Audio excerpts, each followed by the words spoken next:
In this video, I'm gonna show you what you can do if you have the Jura offline problem on your Play Store. As you can see, when I'm entering the Play Store and I click on something, the Play Store will tell me that I'm offline and therefore I can't really use the Google Play Store.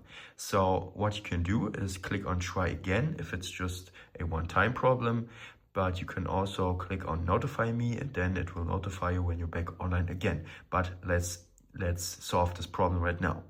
Now, as you can see, my problem is that I have no connection with the internet right here.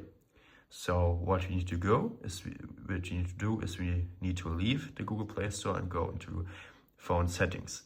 And we either have to turn on the mobile networks by inserting a SIM card, or we have to activate Wi-Fi, which I'm going to do right now.